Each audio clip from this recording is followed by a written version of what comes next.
Today, I'm on a mission to upgrade Korvold, the Fae-Cursed King. And we're gonna go through New York today to try and hunt down some cards and find what we need to make this deck go from mean to absolutely diabolical. Along the way, we'll meet some friends, crack some packs, and have some fun, and check out the city along the way. So you definitely know what you're doing. Nice. Ooh, look at this. And then once we're done getting the upgrades, we'll go through, do the upgrades, goldfish a few hands, and see how things went. It's a great signet in that regard. Let's just check real quick. Diabolic Intent. This Lotus Cobra might finally get a place in the deck. It was a great day and a lot of fun cracking packs and chasing cards, and we'll make Korvold happy. But how did we get there? Well, we gotta go all the way back to the beginning of the day.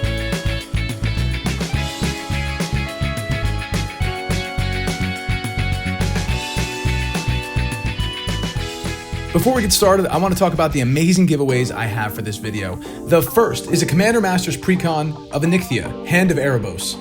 The deck itself is still sealed in the original plastic, but the box is open. You'll see later how I came about this deck for the giveaway here today. This is going for $110 right now on TCG alone, and it's going to come with sleeves and a deck box to make sure you can get started playing Magic with this deck right away with no further purchase required. All you have to do to be entered into this giveaway is to comment, like, and subscribe on this video and tell me, what do you think about Magic in this present moment? What do you think about the increased Fortnitification of this IP? What do you think about the new release schedule coming up for Secret Layers and how more than half of next year is Universes Beyond? Very curious to hear your thoughts below. Make sure you sound off. I'll try and respond to everyone I can. Now, if this video gets to 10,000 views and we net an additional 1,500 subscribers, which by the way sounds like a lot. The last video, you guys crushed that easily. It was no problem. So I'm raising the stakes just a little bit here for the second giveaway to be unlocked. I'm going to be giving away a sealed Counterintelligence Edge of Eternity's Commander deck. I hear this thing is a beast right out of the box, but I want this one to be excited. So of course it'll come with sleeves and a deck box as well, so you can get playing right away. But I'm going to give you an upgrade package that'll help make your friends just a little bit jealous of this deck when you sit down. First, we'll have the first ever printing of Mystical Tutor waiting for you in the box, as well as this gorgeous foil borderless counterspell with Doc Ock slapping Spider-Man, one of my favorite bonus sheet arts of the set. And the last, but not least, pièce de résistance, we have Time Spiral from Urza's Saga waiting for you as well. So this is a nice upgrade package to get you started and hopefully get you excited about Magic the Gathering either again or for the first time. We're all about getting new players into Magic here and making it possible, so I hope this helps. Again, make sure you like, subscribe, comment below what do you think about Magic in its present state today, and let me know your thoughts about the future of Magic. I can't wait to hear. Now, sit back, relax. We have an adventure for you today, going through Manhattan, looking for some cards, and building this Korvold deck up to be something to be feared. I also put chapters in this video. I know it's a long one, so if there's something that interests you or doesn't, feel free to skip around and find exactly what you're looking for. Also, I did put some videos at the end further describing what the giveaways are, showing you them, and exactly what you get so you understand what you're entering into for the giveaway at the end. Should be fun. Thanks for stopping by, and enjoy.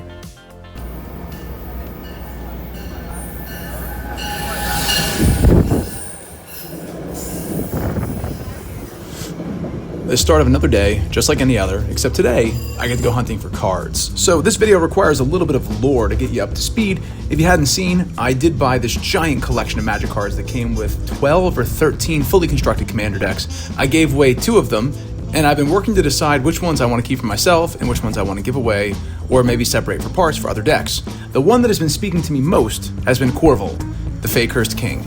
I think this is going to be a very fun deck, different than anything I've built before, and I don't often play this color combination. So today I'm on the hunt for certain cards that can help make this better. A brief aside, I don't care how many times I come through Grand Central Station, I still love it. The architecture, the styling of the ceiling, and of course the opportunity to take a quick time lapse to throw in the video. Now this deck also came with some bangers in it, including Ancient Copper Dragon, a foil Old Gnawbone, Goldspan Dragon, Ignoble Hierarch. A lot of the heavy work has already been done here in making sure we have some pretty beefy cards in the 99. Before I can finally go out and go hunting in earnest, I gotta put time in, build those hours, and make sure I keep the firm and partners happy. Though you're typically not allowed to record any of my legal work due to privilege, here's some actual footage I did take of today just for you to get a feel for what my workday looks like. Alright, but now, some of the cards I'm looking to get, I'd love to get a Field of the Dead. They're kind of hard to find and a little bit expensive, but I think it's great in any Tokens Matter decks. I'd also love to get something like a Deadly Rollick, Reanimate, War and Soul Trader, Deadly Dispute, Mirkwood Bats, a few of the cards that aren't that expensive but will go great in a Korvold deck. And then, of course, Underworld Breach, if I can find one. That card is great in any deck with red. And I don't often play red, so I'm looking for an excuse to play it. So, I got out, and I finally made it to my favorite game store in the city, Monasay Comics. This is a place that I go to on lunch break all the time, and I'm always happy to come in through these hollow doors. Here, their stock has been increasing dramatically. They have decks from all eras of Commander's history, even some of the ones that used to be $19.99 that are now $115, like the Reap the Tides deck with AC as the commander.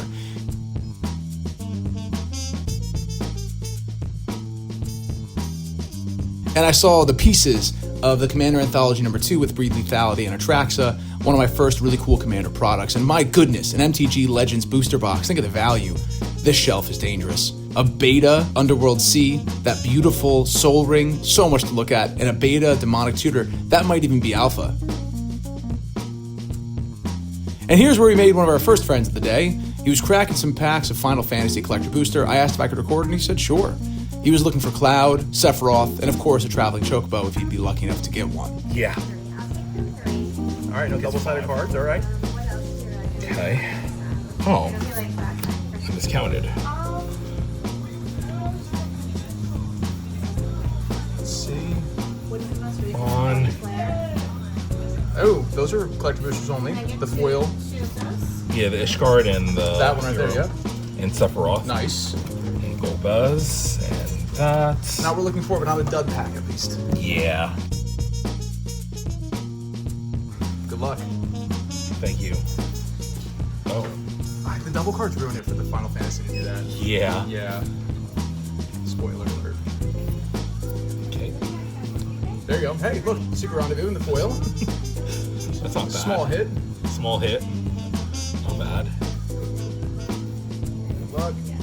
Oh, Genova. Okay, that's not Hey, bad. ooh, that's also good too. Dark Ritual, I think, right? Yeah. Then not Lightning. Okay. Google and then not. Vicious, man. Okay. At least we got a Secret Rendezvous. Yeah. Thanks for letting me film it, brother. You're welcome. Thank you.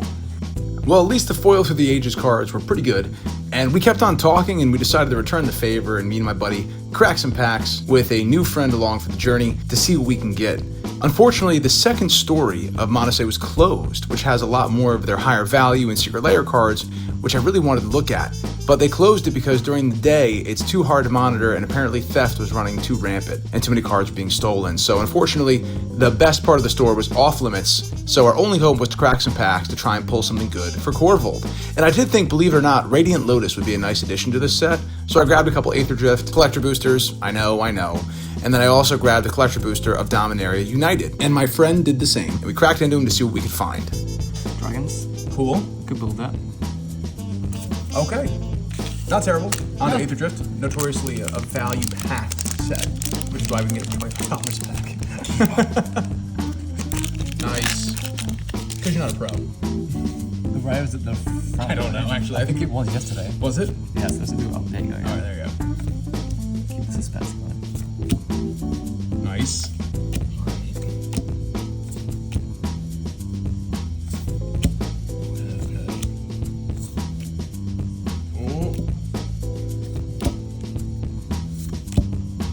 That's not bad. I wanna. From the commander? I wanna make a zombie. Oh, that looks pretty cool. Oh, the art's out of control in this set. Is this it? It's it. Hey, from the bonus sheet, dude. Chandra's Initiative. That's a great card. Nice. That's a hit. Boom. Alright, nice. At least moderate. All right, here we go. Let's see.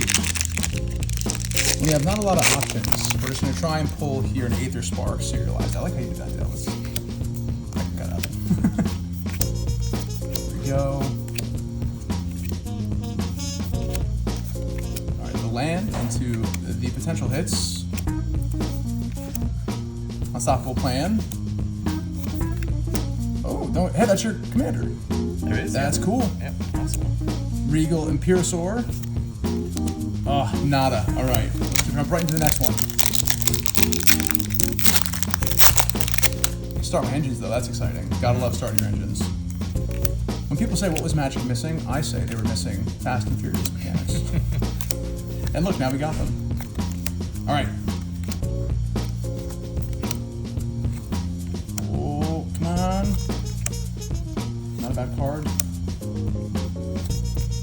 Oh, this is a waste of money. Yeah. Posed. All right, now the last low cost, low chance of something good pack that we have. We got to get a Shieldred out of it, and this is the regular order, so that's good. Let's see. Ooh, look at this. Ooh. How is a Legends card not from the... Oh, it looks like it's from the old like. Is orders. this a thing? Did they put old Legends cards inside of collector boosters from... Yes. Really? I recall someone telling me about Protection red gains +1/+1. This is wild. This looks like an actual old card. that. No. I And indeed it was. It turns out they did put Legends cards inside these collector boosters from the actual Legends set, not the list. So while not worth a lot of money, interesting and a part of Magic's history that I just wasn't aware of. I wasn't buying collector boosters at this time. So yeah, a cool pull, but a total bust financial value-wise. Oh, Liliana the Veil foil, not bad. Oh, nice. Discards a card, target player sacrifice creature. I mean, look, I could throw this in Korvold. It's not a perfect fit, but you can put it in there. No, I heard that Liliana's not bad. It's great. Okay. Oh, Vahar, people play this as well. I've heard of that. Ramirez, you got the same one. Hey, what does this do? Orca, trample. Whenever another creature dies, put a +1/+1 counter on it. When it dies, deal damage equal to the power divided. Not terrible. It's expensive, though. 7 for that. Rivaz of the Claw. Add 2 mana of any combination of colors to cast a dragon. That's kind of cool. And Aquarian Beastcaller. Not terrible. That's a classic. No Shield of the Apocalypse. Come on, guys. Although it's always fun to crack some packs, I found the trip back to the office a little bit sad. My head down, walking around, thinking, man, I wish the second floor was open. I wish those packs had something a little bit better for the video to show. I'm actually getting some good value for Korvold here. But you know what? I gotta remember, still lots of work to do, and man, it's great to be in New York City. But I still have the second half of my day to do, lots of work to be done, so I put my head down, get back to work, and remember, I still have one more store I can go to that I like hitting up on days where I just want to crack some packs and find some singles right by the train station. So I finished up work and went back to Grand Central, and man, there was a guy playing guitar. Here's a little snippet here.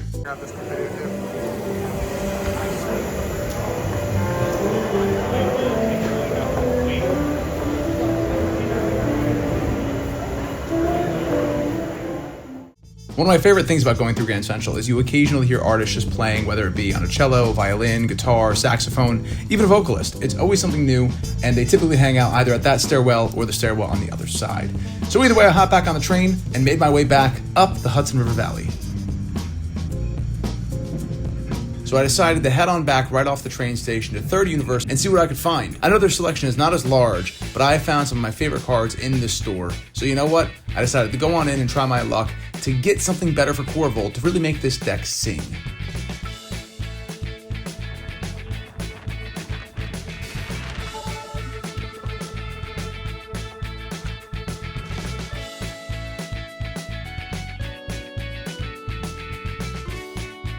As soon as I arrived, I saw there was no collector product, so I could save myself from myself, but we did have the singles binders to peruse and go through, and believe it or not, I found some things that I think might work. Now, they might not be strictly speaking the best additions for the deck, but they were going to be fun for my playstyle. Also, lovely Elish Norn inside the trade binder, love to see it there. Still going through singles, and I found a few things here, a few things there. We'll talk about them in the deck breakdown, but Field of the Dead, can you believe it? It was there. Out of all the places and all the game shots in all the world, there was Field of the Dead, and I decided to pick that up, as well as Insurrection, and boom, Underworld Breach. This binder, though it was sparse, had exactly what I needed. Man, it delivered.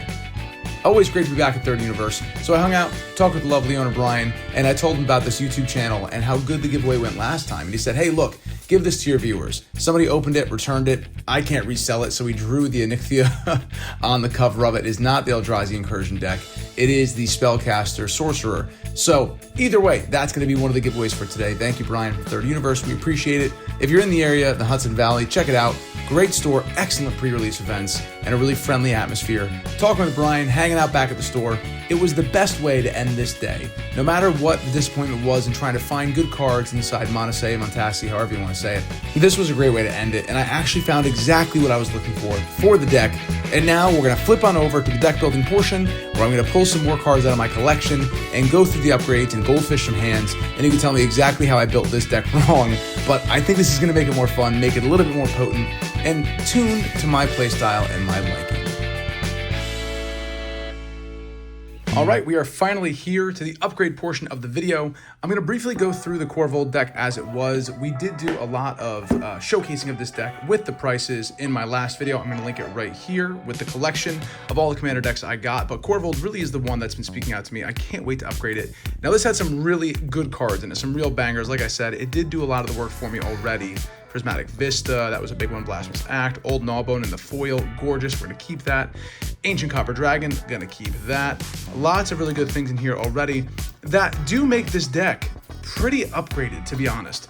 It was a deck that I think had probably the second most attention and care put to it in order to really optimize it into a strategy that fit the gameplay that our seller was looking to achieve back when this was one of his favorite decks.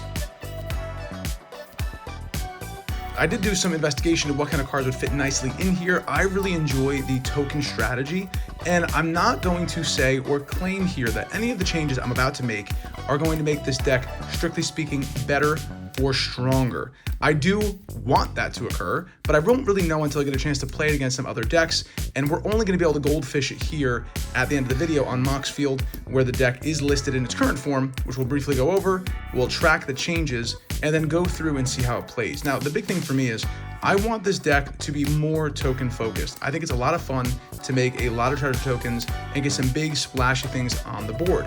Clearly, it was already moving toward that direction. Korvold begs for you to have permanents to sacrifice.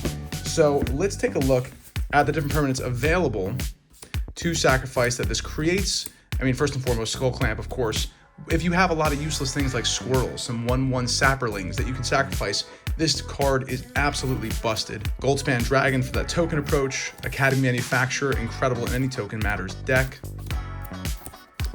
Scoot Swarm, more tokens. Treasure Vaults, we have useful mana there. Reverberate, Bitter Blossom, amazing token generator. Talk about those 1/1s we can sacrifice with Skull Clamp, generated right there for free at just the cost of 1 life at the beginning of your turn. And of course, we are a black deck in part, so life is just a resource. We got more to see here, and then of course we get into the lands. So no comments on how beautiful these Kamigawa lands are. They maintain their value very well and look great. So very happy about all of that. Now let's take a look at the cards that I think don't serve the strategy that I'm going for here. But before we do that, we'll talk briefly about Korvold and the cards that I picked up, as well as the cards from my collections that I'm hoping to add to this deck to really make it my own and make it fit the playstyle that I tend to enjoy a lot more. Korvold, Fae-Cursed King. He's a flying legendary creature, Dragon Noble. He costs a black, a green, and a red. He has flying. Whenever Korvold, Fae-Cursed King enters the battlefield or attacks, sacrifice another permanent. This could be a treasure token, which is important to note. Whenever you sacrifice permanent, put a +1/+1 counter on Korvold and draw a card. So you have yourself a great churn engine. You can make this guy a big flyer to threaten commander damage rather quickly for sacrificing a lot of permanents, and see where we go from there. So a little bit of classic Dragon, I get big, I swing out, I kill you mechanics, which is fun. So let's take a look at the cards that we picked up during that little adventure. So Field of the Dead, amazing card. I mean, I saw a really funny Reddit post just the other day where someone's like, explain to me why this is good. And all the responses were basically, aside from it being really good, yeah, that's why. You get this on the field, it gives you, yes, it's tapped, yes, it's colorless mana, but if you can generate a 2/2 black zombie creature token every turn when you have 7 or more lands, I mean, yes, please, that sounds wonderful, especially in a deck with green, where we can cheat out more lands faster, get a better chance of this getting put online. Insurrection, like I said before, I am playing this deck in red, and I don't have that many decks that have red, to be honest. I have Deadpool, I have Sauron, and that's really about it when they're not Wooburg. When red is not the main feature, it is just a thing that I have. So having multiple red pips is something I typically try and avoid. But with all the treasure tokens we're making, I don't see why Insurrection will be that hard to cast. And I love gameplay, where it's you do well, I do better. That's how my Deadpool deck is built, and I want to emulate a little bit of that here. So really fun card, 5/3 red, untap all creatures, gain control control of them until end of turn. They gain haste till end of turn. Vicious, awesome, splashy, the kind of payoff I want to see if I'm making a lot of treasures. An expensive, awesome spell. Underworld Breach, I can't believe we found it. It was super lucky that out of the cards, they had a third universe. Underworld Breach, Field of the Dead were both there. So Underworld Breach is an enchantment. Each non-land card in your graveyard has escape. The escape cost is equal to the card's mana plus exile 3 cards from your graveyard. So we're going to try and do a little bit of graveyard work here as well with Korvold. I don't really have a Graveyard Matters deck, so we're going kind of graveyard token synergy. That might be folly, but it might work. So we're going to see how it goes. I'm excited to give it a shot either way. Witch's Cottage. This just seemed like a card that was better than a swamp. When it enters the battlefield, it enters the battlefield tapped unless you control 3 or more other swamps. Whenever Witch's Cottage enters the battlefield untapped, you may put a target creature from a graveyard on top of your library. I think this is fun. Again, I want to do some Graveyard Matters stuff. With all the treasure tokens, I'm not really anticipating being pushed for mana, so I'm going to try and use things like this that might have a downside, but can only give me upside over a basic swamp. So that's why Witch's Cottage was picked up as well. Ultimate Green Goblin. I was debating using some of these cards. I didn't pick these up. Let me get back to the cards I picked up. Here's some of the cards I picked up. These were just really cool Grand Prix swamps. As you know from my last video, I have a complete weak spot for just obscure promos. So these are going to replace 2 of those great Kamigawa lands. Despite what I said, I like them. They're cool. They were $3 and I needed to have them. I don't know if this is going to work. I was desperate at this point in time. Without being able to get to that second floor, I really couldn't dive into a lot of cards like I want to. I'll save that for my next upgrade video. But for now, this was a token generator that I thought might work. Chatterfang is in this deck. Let's read it. Bloodroot Apothecary from Bloomborough. It's a squirrel druid creature, toxic 2. Whenever Bloodroot Apothecary enters, you and target opponent each create a treasure token. So that seems good. I like the idea that I can bargain, have a little bit of politicking with this as well. Whenever an opponent sacrifices a non-token creature, that player gets 2 poison counters. I don't know. This is not a Poison Matters deck. I think this was a desperate purchase. I don't need it for this. I'm sure it'll find a home somewhere else, but we're gonna put that off to the corner. It just made a token and I got excited. Commander Sphere. I love this treatment. We're going to throw it in this deck. I wanted to upgrade it a little bit. And the fact that this doesn't have a Commander Sphere in it, when we already have 3 colors and artifacts, permanence matters, plus I could sacrifice this, draw a card if I need to get a little churn. I think this is worth it. So I'm going to put this in instead of something more random. Okay, now we're going to move on to some of the cards that I didn't pick up during the video, but that I want to add from either my collection or from when I went to Final Boss to get something else. So I did trade in a few cards to get this real quick. Icetill Explorer. I didn't pull any of these. I pulled one for my brother in the box battle, but I didn't pull one for myself. You may play an additional land on each of your turns. You may play lands from your graveyard. Whenever a land you control enters, mill a card. So this card is insane. It's busted. What we're going to do is I'm going to swap out some of those basic lands for shock lands and fetch lands. I want to have more lands in my graveyard to possibly have this pop off in a nice way and really make Korvold secretly accelerate out of nowhere. So we are basically picking up 3 strategies in a way. We want to have the lands be something if possible using fetch and having graveyard mechanics. Already fetch lands fit the Graveyard Matters deck, so I think it synergizes okay. We'll see if it's too many cooks in the kitchen. I may be excited and doing too much. We'll find out. I do fall victim to that sometimes, and that might be the case here.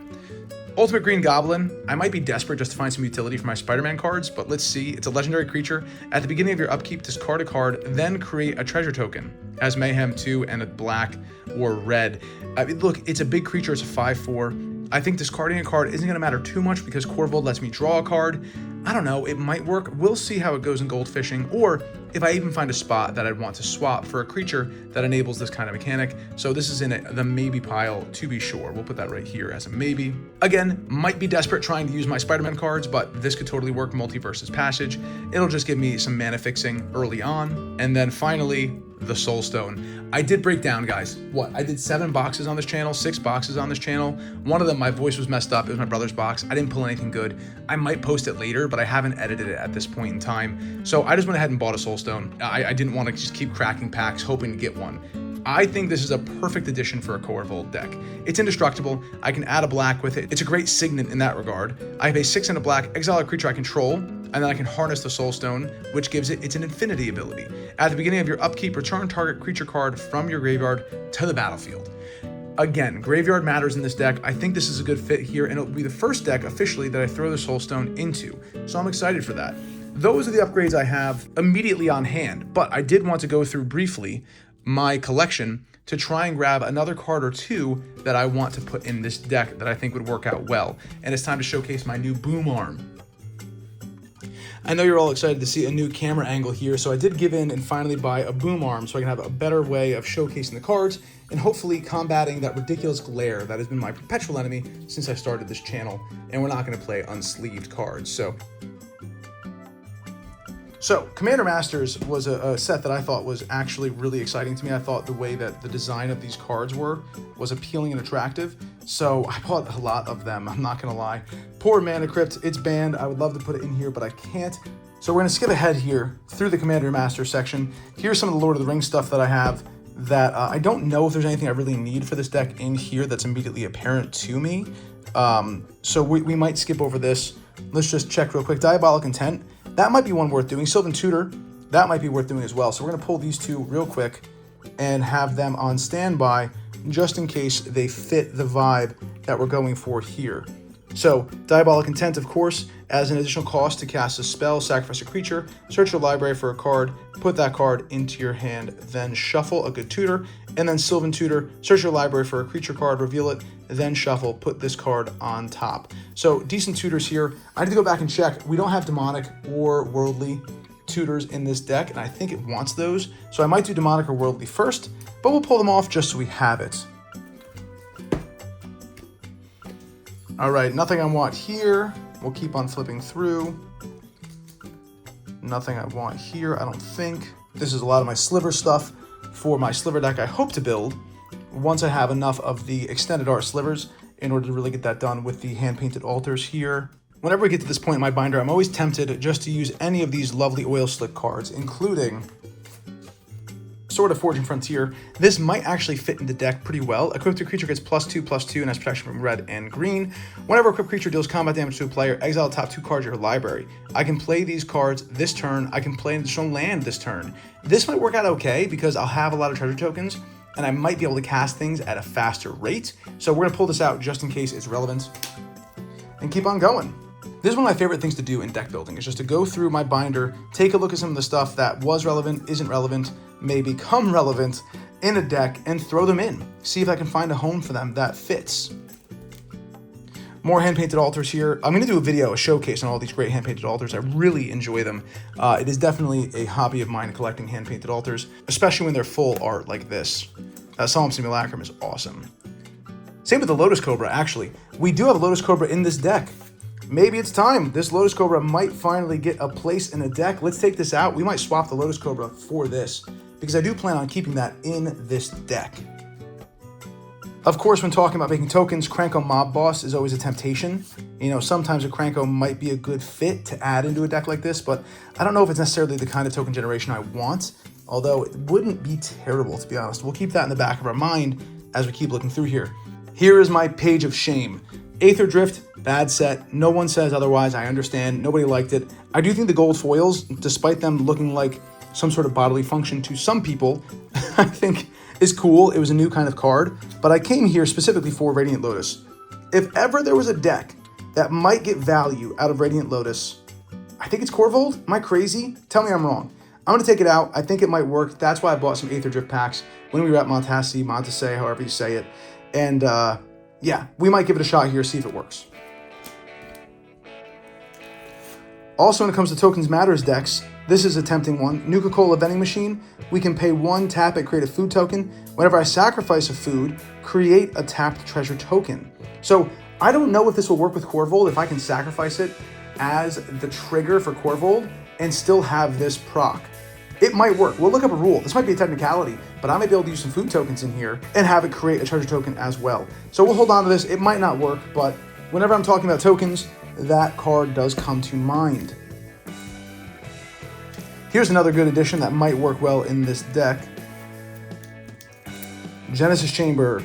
Whenever a non-token creature comes into play, if Genesis Chamber is untapped, that creature's controller puts a 1/1 mirror artifact creature token into play. I don't think I'd care if I give my opponents mirror. And like we said, we have Skull Clamp, other ways to pay off this kind of thing. We might throw it in here.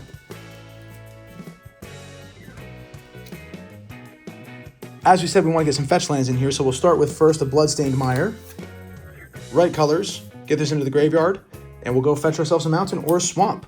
we'll also go ahead and grab a Verdant Catacombs. Pay 1 life, sacrifice this land, search your library for a swamp or forest card, put it in the battlefield and shuffle. It's tempting to talk about Crack Clan Ironworks whenever we talk about tokens decks, especially when I'm going to be creating so many, maybe food tokens. This might be worth having around. I already have an Ashnod's Altar in there, which kind of gives me that effect with all the 1/1s that I'm creating, but maybe this is something to consider. We'll see how the balance comes up, and I do like the fact that it's an artifact, so it does kind of short circuit any colors matters issues I might have. Another cool page here, anything of use? Maybe, I'm sure the comments will go, hey, you missed this card. It would have been great to put in. I love that kind of conversation. And I'm still going to be working on this deck for some time. I plan on playing it for some time. So if there are things you notice that I missed, let me know. I take very kindly to that. And I'd love to make these decks even better. So if you see something that just really speaks to the Korvold way of life, let me know in the comments below that I missed that's already in the binder. This might be a good time for Genesis Wave. If we're talking about big splashy finishers, imagine if I have just all the treasure tokens in the world. Reveal the top X cards of your library. You may put any number of permanent cards of mana value, X or less, from among them onto the battlefield. Then put all cards revealed this way that weren't put into the battlefield into your graveyard. So, I mean, this could be an incredible game ender. Let's grab it. It's tempting to throw Galvanic Blast in. Deals 2 damage to any target. It deals 4 instead if I control 3 or more artifacts. An Artifact Matters deck doing 4 damage for 1 red is nothing to shake a stick at. We're going to take it out. Maybe we'll put it in. I'm not sure. I hope you don't mind this more free-form way of building a deck. I just wanted to capture what I do when I want to build a deck. I go through my binders. I look for things that I think might fit nicely in here, and then I trim down. Once I find things that work better in the gameplay strategy, I'm hoping to build the deck into. You know, for example, like a Tragic Slip. Always a powerful interaction card to have available, and it's fun that it's from the bonus sheet here on the special guest. You know, I don't know if any of this stuff is going to fit perfectly, if I'm even going to use it. I'd go back after doing all of this and put a bunch of cards back into the binder that I ended up not utilizing. Flare of Duplication, very powerful spell, might be worth keeping in here. It might be in here already now that I think about it. We'll take it out just in case it finds a home here. I feel like this card was amazing when it came out, but I've never put it into a deck. That's 2 and 2 black, split second, which means you can't interact with it. Choose any number of target creatures with equal toughness, destroy the chosen creatures. I mean, this is really great defense. This is going to be a slightly slower deck. This might be like a one-sided board wipe. Say a Kranko deck is really popping off. This might be a nice thing to cast, but I don't know how defensive I want my deck to be. If I just want to build fast and try and outbuild everybody, or if something like that would make sense. As we build the deck, if it seems like it'll fit, we'll come back to it. All right, let's see what else we have here. And then I have one more binder to check. If you want to skip through this, I put chapters in the video so you can just go to wherever makes sense for you in the video and we can go right into the deck tech. But for those interested in my collection and how I build decks, this is a good way to kind of see the process. And I was going to do this anyway, so might as well record it and share it with everybody. I hope you're enjoying it. Let me know in the comments below if it's something that you enjoy, or if you'd rather me skip next time and just come with, hey, here's an upgraded deck, and I'll tell you why I did what I did. Here's a great card. If I want to do some Graveyard Matters stuff, 6, I finally have a place to put it. I think this might actually go in the deck. Not only do I love that they brought back the portrait treatment from Commander Masters in Modern Horizons 3, but I've wanted to use this card for a while. Reach, whenever it attacks, mill 3 cards. You may put a land card from among them into your hand. As long as it's your turn, non-land permanent cards in your graveyard have Retrace. There we go, a great Graveyard Matters kind of card. Good synergy, and this might actually find a home in my Korvold deck. That's exciting. All right, and here's the end of this binder. I don't think anything here. I didn't see a Birds of Paradise in there. It's not a bad idea. It gives me some color fixing, and if there's a card that I need to sacrifice, I can use this as the way to do it. We might take this just in case. I could see some color fixing being useful. And then there was a basic treatment Chatterfang, but as you've seen from my channel, basic treatment, let's put in something nice. We're gonna put this in instead of the basic treatment Chatterfang and bling out this Korvold deck just a little bit more. Now, you guys already got a peek at this binder in my last video, so we'll be a little bit quicker, but now I have at least a better way to showcase it to you with my new mounted camera. So a few of the cards I'm considering from here that might work, believe it or not, is one of the first Surge foils I ever cracked on this channel. It's Kuja. I didn't think I would actually use this card, but look what it does. At the beginning of your end step, create a tapped 0/1 black wizard creature token. Whenever you cast a non-creature spell, this token deals 1 damage to each opponent. Then, if you control 4 or more wizards, transform Kuja. He transforms into a 4/6. If a wizard you control would deal damage to a permanent or player, it deals double that damage instead. I don't really care about it transforming. It would be better just that it creates me a body to sacrifice for Korvold. We'll keep it as maybe. All right, let's keep looking through here. Traveling Chocobo might actually fit in this deck. I don't have very many bird creatures, obviously, but Traveling Chocobo might actually fit here. You may look at the top card of your library anytime. You may play lands and cast bird spells, probably not relevant. From the top of your library, the land things might be. If a land or bird you control entering the battlefield causes a triggered ability, it triggers an additional time. So it's kind of expensive just to be able to play the top card of my library. If it's a land or a bird, I might be able to use it for if I do include the Birds of Paradise. But again, that does seem very likely that I would have this out first and that I can grab that second. But I've been looking for an excuse to play a Traveling Chocobo. So maybe we'll put that to the side just in case. All right, none of the Through the Ages cards seem to fit my needs right now.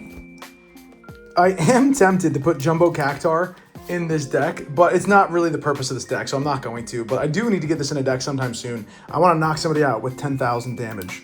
Well, a terrain generator might be nice. If I want to get more lands out quickly, this might fit nicely. You may play a basic land card from your hand onto the battlefield tapped. If I play 2 and tap it, this might go in. We'll see how many basic lands I end up keeping by the end of this. There might not be enough to justify it, but we'll see. Believe it or not, this card might actually go well in here. Like I said, when looking at Korvold being somebody who has flying and is a commander and is going to be getting +1/+1 counters, and I create a lot of treasure tokens, I might be able to threaten commander damage pretty early if I have this out. Now, it's a 3-color deck. Getting colorless is not great, and I already have that with a few other cards. So we'll have to look at the land's mana base, see how we do. But I kind of like this. I could pay 2, tap it, tap X untapped artifacts you control, could be treasure tokens. Target creature you control, get +X/+0 till end of turn, activate only as a sorcery. I could sneaky kill somebody with Korvold if I have enough treasure tokens, food tokens, what have you, out on the battlefield. Seems like this might fit. And then again, if I have absolutely nothing to do on the turn, I could pay 5, create a 2/2 colorless robot artifact creature token. So this might go in and might actually be useful here. All right, here are some more of the shock lands that I might consider putting in, but I don't think I actually need any of them here. Stomping Grounds could go in. We'll take a look and see if I have a Stomping Grounds that needs to be replaced. And then here's a few things that I think we should look at. 1, the white bordered Urza Saga. I love the white borders. I don't care what you say about them. I think they're super cool. I could be totally wrong about it objectively, but this is going in. Of course, Urza Saga gets me my soul ring, speeds me up, creates some extra artifacts, and plus, who knows, my constructs might get pretty big if I have a lot of treasures out in the battlefield. So we're going to take this Urza Saga. Certainly a win in this deck. And then, March of the Whirldews is a card that I have wanted to put in. I don't know if I'm going to have enough 1/1s in order to justify this card being put in. Creatures I control have base power, toughness 6/6, and are oozes. Now, it costs a lot.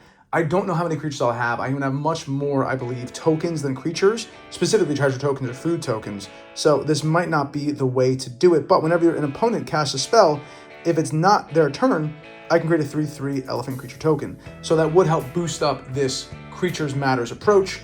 Maybe this is worth playing. We'll see how many little creatures I plan on making, and this might be a good splashy way to end the game. Orcish Bowmasters, an amazing card, but doesn't really work in the pods that I play. There's not enough interaction, really, to make Orcish Bowmasters worthwhile. Vaultborn Tyrant, I have been looking for a home for this beautiful treatment from the Big Score cards. Trample, whenever Vaultborn Tyrant or another creature with power 4 or greater enters the battlefield under your control, gain 3 life and draw a card. Whenever it dies, if it's not a token, create a token of it, except it's an artifact in addition to its other types. So a really good, just basic, strong card, but not sure it's going to synergize nicely here. It's a dinosaur, not a dragon, so we might just skip that one for this time around. All right, now here's some interesting stuff that I have been wanting to put into this deck. First and foremost, I think that Knuckles is going to be an amazing card in this deck. Double Strike, Trample, Haste. It's 2 and 2 red, 2/4. Whenever one or more creatures you control deal combat damage to a player, create a treasure token. Duh, I'm going to want this. And at the beginning of your upkeep, if you control 30 or more artifacts, win the game. So this is going to be a card that I would be tutoring for with any of my tutors in the deck to quickly end the game if I have enough treasure tokens to make it happen. I don't know how often that's going to happen, but I definitely wanted to include this in the deck. Also, another great card to add to the deck, the Reaver Cleaver turns anything into an Ancient Copper Dragon, so I certainly want that, especially if I'm trying to cheese out that Knuckles to win the game. Unexpected Windfall, also a card that is worth considering for this Treasure Token Matters deck for me. Plus, if I have some Graveyard Recursion, which I do plan on having, this might be a great way to put a reanimate target into the graveyard. It might be a benefit for me to have this card in the deck and to pay that cost. It's tempting to have a Reprocess in there. I could see this being somewhat useful, sacrificing a number of artifacts, creatures, or lands, draw a card for each permanent, sacrifice this way. But Korvold lets me draw cards already, so hopefully they'll be okay. So we might skip on that one. And now into the Spider-Man bonus sheet. Saw in Half is an excellent Tokens Matter deck card. I'm not sure what my target would be for Saw in Half, to be honest, so this might not be the right deck for it, but we'll keep it in mind just in case something fits. Goblin Bombardment is in the deck, so tempted to put this treatment in there as well, but I only have one of them and I'm trying to fill up this binder, so I might have to just let that sit for now.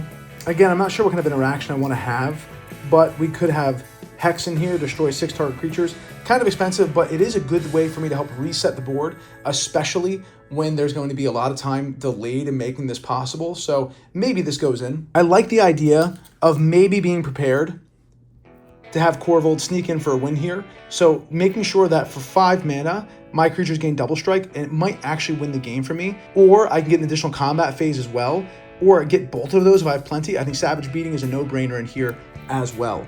Especially if I have Ancient Copper Dragon or the Reaver Cleaver, this might be the way to get just tons of tokens. So I definitely want something like this in the 99. Thrill of Possibility is also tempting. Korvold lets me draw cards already, so I might not need this, but I will think about this if I find that card draw becomes a problem. Now, a lot of these cards are newer, so I'm not sure if they're actually going to play the way I want them to, so I don't think I'm going to bother with them right now. Now, when looking at what this deck wants to do, I think I'd rather do Behold the Sinister Six. If I want to put stuff in my graveyard, this might be a decent way to win the game with a bunch of them coming right back out on the battlefield. I'm going to swap that with Hex. I'd rather push my strategy than slow down yours, so let's do this instead. This is a tempting card as well. It could be very potent in a deck where I have an Ashnod's Altar and maybe a bunch of Bitter Blossom Fairies, a bunch of Squirrels, a bunch of who knows what based off of the 1/1 generators I have in here.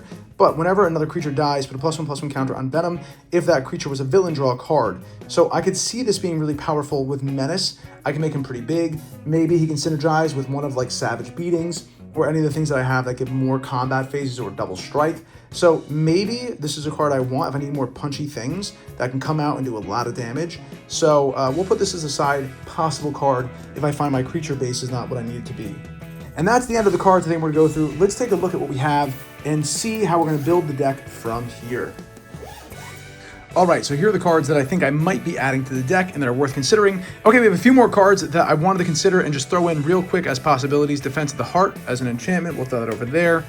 We do have Virtue of Strength. This might be a really good addition as well. Return target creature card or land card from the graveyard to your hand, and then I can tap a basic land for mana. It produces 3 times that amount. Talking about going fast might be good. Not quite sure if I actually want to play it, but we'll put it out there as a possibility. Same thing here, Reshape the Earth. I want to have a lot of flashy bangers that are really going to accelerate this deck that are worth having tons of treasure tokens for, right? What's the point of making a lot of mana if I have nothing to dump it into? So maybe Reshape Earth is a possibility here. Weirdly enough, Van might be good here. This is Captain Lamry Storm. So as a legendary creature, has haste whenever it attacks, create a treasure token for 2 and a red. I mean, I love that as a turn 3 tempo play. And then whenever you sacrifice treasure token, he gets +1/+0 to the end of turn. So with this, plus the multiple combats from Savage Beating and other things like that, it might be worthwhile. We'll throw it in. Not sure if I actually want it in the deck, but it'll go in my legendary creature pile. I realized that was in the wrong pile. This will go here. Another card I've been dying to play, I don't know, Super State. It's a cool Super Saiyan Sonic card. Enchanted creature you control has base power toughness 9/9, flying, first strike, trample, and haste. And whenever enchanted creature deals combat damage to an opponent, it deals that much to each other opponent. So this could be devastating if I throw it on top of, say, a Korvold that I just beefed up and we're doing 2 combat damages with. I would prefer this almost even to Sword of Fortune Frontier, but I might be wrong. Either way, this is one to consider. And then a few more lands. City of Brass, I think it should go in here. 3 colors or more. We're going to want mana fixing. Why not have an all-arounder like City of Brass thrown in? Green Sun Zenith, a really, really great tutor because it goes right on the battlefield immediately. And I just picked up this treatment and want to throw it in a deck, so we're going to put this in as a possibility as well. And then finally, I'm going to add in these possibilities here.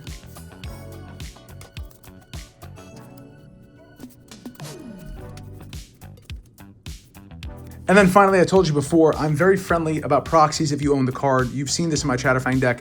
I don't know which treatment I would use, but the One Ring is always a great include. Rise of the Eldrazi, a really splashy way to potentially end the game, and again, a great mana dump. Also, I have my Taiga. Doubling Season and Parallel Lives, I'm always in this struggle of, are these cards actually worth it for the amount you have to pay for them? With all the land acceleration I want to do and the treasure tokens, this might be worth having in the deck and might actually benefit me because it would be really incredible with Korvold doubling his +1/+1 counters for the Doubling Season, or of course creating double treasure tokens, double 1/1s. There's so many reasons why I'd want these in the deck. If I have room for them, I'm going to put them in. Worldly Tutor, like I said, we're probably going to want this in the deck anyway. Mountain Doom, whenever I have red-black, I love playing this. It's an incredible card. Because I want to make this Diabolical, Shieldred is a great include that I might throw in here as well. By the way, as I got more into making proxies, as you can tell, I kept the sharp edges as opposed to trying to round them out because I don't want to trick anybody, and I was very bad at making good rounded edges. So what I ended up doing is making them like collector edition cards. You know, they're clearly proxies, sharp edges. Ragavan, making treasure token, stealing stuff, really great early tempo play. I want to put this in here. This is the exact treatment I have. All of these are the exact treatments I have. Deflecting SWAT, same thing, really great card. And then again, another dual land here, Badlands, that might be a good fit in here. Phyrexian Tower might be a good fit here as well. And Second Harvest. For each token you control, create a token that's a copy of that. Just imagine, will you, the ideal circumstance where I have either or both of these out plus a Second Harvest. It would be absolutely devastating. So again, I want to turn this up to have some possibilities for some insane plays. These cards might make it possible. As you can see, I'm leaning very heavy into the token matters. None of this is intended to be the fully optimal way, but I want to have fun with this deck, and by golly, this is how I'm going to do it. So let's go into the deck, see what cards we're going to take out to maybe swap these in.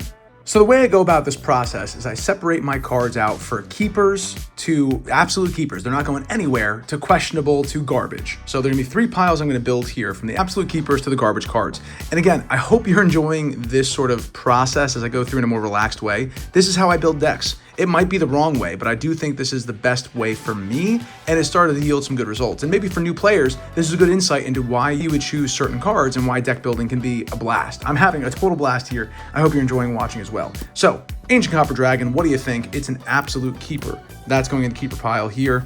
Not being touched, not going anywhere. Old Gnawbone, same thing. Keeper pile, not being touched, not going anywhere. We have the Artifact Mutation. Destroy target artifact, it can't be regenerated. Put X +1/+1 saplings for the converted mana cost. This is a great way to get a bunch of 1/1s on the battlefield. It's going to be a maybe. We're going to keep it. I think it's good. It's very cheap, and especially if I have something big that I want to destroy, it's a really great way to fill the battlefield. I think this is actually a keeper. We're going to leave it right in keeper right away. We're going to move the keeper pile right here. Here's new keeper pile. Impulsive Pilfer. Whenever it dies, I can create a treasure token. That's pretty good. It's 1 cost. Encore. I can create a token copy of this if I'm able. It gains haste, sacrifice it. I mean, this is fine. We're going to put this into the maybe pile. All right, we've restructured a bit to deal with that glare. So this is the absolutely, this is the maybe, and this will be the garbage pile. Shatter Skull Smashing, a great card to have in the deck, especially with the versatility. That's going to be in the absolutely keep. Prismatic Vista, absolutely keep. Roiling Regrowth. Sacrifice a land, search your library for 2 basic land cards, put them onto the battlefield tap, then shuffle your library. This is a maybe. I might have better ways to ramp than this. This is a maybe as well. I might just put in a straight up dual land for this one. Culling Ritual. I love this card. I use it in many of my decks. Destroy each non-land permanent with mana value 2 or less, then add green or black for each permanent destroyed this way. This is a maybe. I might be going more into the token way of making stuff as opposed to the Culling Ritual way of making stuff. So a maybe, but a very good card nonetheless. This Terramorphic Expanse, of course, we will keep that if there's enough basic lands, so it will go into the maybe pile. Seedborn Muse, untap all permanents you control during each player's untap step. Oh, this is interesting. If I had more instants, perhaps. This is a maybe. I'm not sure if my deck is going to be built in a way where I care about this that much. We'll see if I have enough stuff that I want to cast during other people's turns that make this worth keeping around. And again, for tokens, if I swing out, it gives me defenders, makes them vigilant, essentially. So there are many benefits to Seedborn Muse. That's why it's a maybe and not in the garbage. Prosh. Prosh is interesting. I might want to keep this, but at the same time, it's a lot of mana. You need all the colors, and best case scenario, I guess I'm only going to get 6 tokens out of this, and I get a 5/5 flyer, which is pretty good with essentially fire breathing. Okay, maybe. It's in the maybe pile. Mutavault. I don't really think I need this. I think Mutavault is probably going to be swapped for Urza's Saga, so we're going to put this over here as the garbage pile. Crux of Fate. I'm not really going for a dragon-centric deck here, and I think I'd rather bring back a lot of my cards like the Return of the Sinister Six. So this one is going to go into the garbage pile. I have better things I want there. Tybalt's Trickery. This is really good. No one expects a counterspell in this. I think we're going to put it in. It's the maybe right now if I want this kind of interaction. Bitter Blossom, absolutely yes. We're going to create a 1/1 every turn. Really great tempo turn to play as well. Reverberate, copy target spell or instant, choose new target for it. Yes, I think this is worth keeping around. We're going to put in the maybe though. If I don't have in here, which I don't think there is, Flare of Duplication, I might swap that slot, but we'll have to see.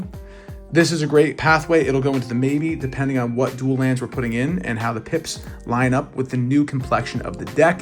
Pro tip, this may be very obvious for some of the more seasoned players here, but when we go to Moxfield, you'll see how many colored pips we have of red, black, and green, and that will inform the decision of what kind of lands I want to put in and what mana fixing I'll likely need. For more green, we'll want more green. If there's less black, we'll put less black. For now, the pathway is a good one to include. We'll keep it in here. Treasure Vault is one of my favorite cards. I think it's worth having, especially if I want a mana dump here and with my Knuckles card, where if I can dump in enough mana, create enough treasure tokens, and then win the game with 30 treasures, I think Treasure Vault is an absolute keeper. Reclamation Sage, whenever it enters the battlefield, you may destroy target artifact or enchantment. Good. Very good card. Don't think it's going to make the cut. We're going to put that into, we're getting rid of it. Scoot Swarm. Love Scoot Swarm. This is definitely sticking around, so this is a absolute keep. For now, this is a good card. We're going to put it right into there. Absolutely keep. Goldspan Dragon, absolutely keep. Yavimaya Cradle, absolutely keep. Skull Clamp, absolutely keep. Might change out the treatment though. Destroy target creature or have a land come in.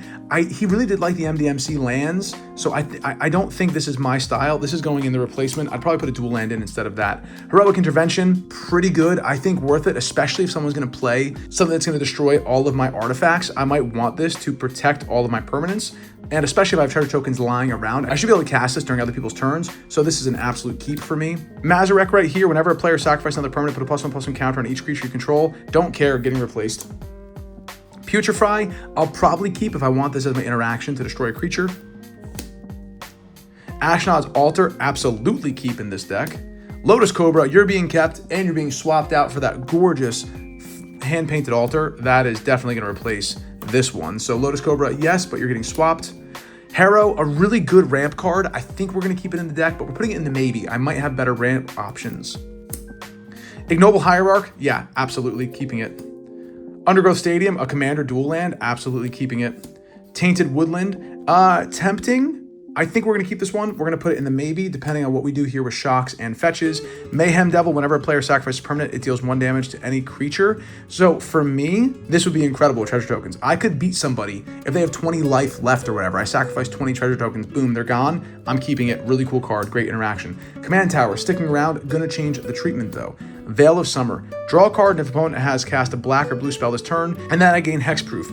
I think this is worth keeping around. Again, considering the fact that Korvold is so essential to my strategy, and I'm going to have so many tokens on the battlefield that I'm going to want to protect and preserve for me to sacrifice and me to use, Veil of Summer makes sense, especially for 1 green. It's sticking around. Beast Within, maybe. I think I have better interaction than this, so we're going to put this into the maybe pile. Revel in Riches. Whenever a creature in opponent control dies, create a colorless treasure artifact token with sacrifice. At the beginning of your upkeep, if you have 10 or more, you win the game. This is sticking around, absolutely. Reassemble Skeleton. This is a fun card. I can see this being a pet card for him, and especially in the era that this deck was built, this was a good card. Now, there's many better things for 2 mana I'd rather be doing. Goodbye. Caustic Caterpillar. Same thing with this. Goodbye. Cultivate. I do like this for ramp. It's really good. I don't know if this is the exact one I'm going to keep, but we're going to put this in the maybe pile for now. This is maybe pile as well. Zorn, absolutely keep. Let's get more treasure tokens. Tireless Provisioner, whenever enters, create a food or treasure, absolutely keep. Rampant Growth, we're going to put as a maybe right now as we continue to modify our ramp. This is an interesting card. It buffs up creatures that were paid for with treasure tokens. I'm going to say maybe for now. This is kind of cool. I've never played it before. I think it has potential. This is amazing, especially in my deck. I think we're going to put this as a potentially yes, but I really do like it. Elemental Blast, counter target blue spell or destroy target blue permanent. Absolutely. I want to have some ways to protect my stuff on board. We're going to put this over in the absolutely yes. Soul Ring, yes, but we're going to change the art out on that one. Goblin Bombardment. I think this is also a yes if I'm going to be making a lot of different tokens, especially if I might lean into that doubling season paradigm and hope for some giant splashy turns. Llanowar Waste is a great card. Probably yes, depending on what duels and shocks we are going to put in. Let's continue. Colony Heart Expedition. Landfall. Whenever land enters the battlefield you control, you may put a quest counter on Colony Expedition. Remove 3 quest counters. Search the library for 2 basic land cards. This technically might be an excellent card. I have no patience for trying to track these quest counters, and I mean, yes, if I have doubling season, it's going to happen fast. Oh my god, as I was reading this card, I was going to say get rid of it. I'm going to put it as a maybe. Because I want to have some of the graveyard recursion stuff, because we might put a traveling chocobo in, because we might want to play lands from graveyard, maybe, just maybe, this is worth it. So it goes in the maybe pile. Plague Crafter is a pretty cool card, but again, when this was made, this was a good card, but it's going away. We can do better. Bajuka Bog, we're going to keep that. Evolving Wilds, we'll keep that. Ash Barrens, maybe, we're gonna put that in the maybe. Marionette Master, this is pretty good. Fabricate 3, we create 3 colors artifacts. I like that. And whenever an artifact is put into a graveyard, target opponent loses life equal to its power. This seems okay, we're putting it in maybe, I like it. Ruthless Technomancer, this might work out. I don't think I'd have enough big creatures on the board to make this worthwhile, especially big creatures I want to get rid of. So we'll say maybe on this one. Jury Master of Review. Whenever you sacrifice permanent, put a +1/+1 counter on it. Yeah, and it deals damage equal to. This is a total game winner win con with a bunch of treasure tokens. That's staying in. Kodama's Reach, absolutely staying in. Secure Tribe Elder. By the way, I know that I was saying we're going to see how the ramp works out, but Kodama is my favorite of them, so we're going to keep that in there. Secure Tribe Elder, really good card. Search your library for a basic land card, put it in the battlefield, tapped and shuffle. Here's the thing for me. I don't necessarily know if this is good enough for me because I'm not sure how many basic land cards are going to stick around. So Steve, you're going to the maybe pile. Xiorda, the Incinerator.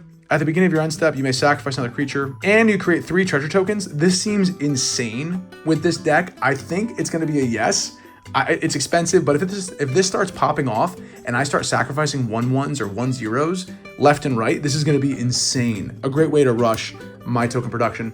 We're going to put this in the absolutely yes for now. Primal Growth is pretty good. We're going to put it in the maybe. When it comes into play, put 3 tokens. The Surf tokens are pretty good here. I think it's worth it. We're going to put this as a maybe, as a good token generator.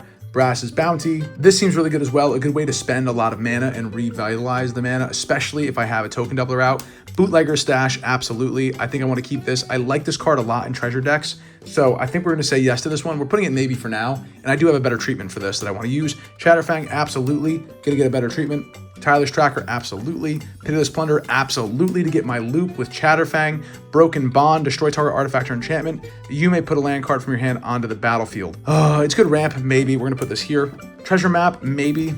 Neverwinter Dryad, maybe, depending on how many basic lands we're going to keep in this deck. Goblin Archaeomancer actually seems really good in this deck. We'll see how many red and green pips I have, so we'll put this into the maybe here. Zulaport Cutthroat, whenever we definitely want some Blood Artist effects in here, so that's going to come out. Maybe, depending on the land base. Blasphemous Act, always. And then we get into the basic lands. These are all going into the maybe pile because we might be swapping them for more powerful lands. So, here's our breakdown. That's how I go through a deck. These are all absolute cuts. So no matter what, we know we have 1, 2, 3, 4, 5, 6, 7, 8 guaranteed new cards we're swapping in here, which is nice to see. And then the same is true for a various amount of these basic lands. I will certainly swap a basic land for a Field of the Dead. As long as my color matching works here, this is absolutely the play. So there's a lot of other cards that might get swapped out here. Here is our maybe pile. And then the absolutely keep cards are right here. So I like this. Look, I said it was a good deck, but I definitely like to build a different way, and we're going to go heavy into this token strategy for treasure tokens.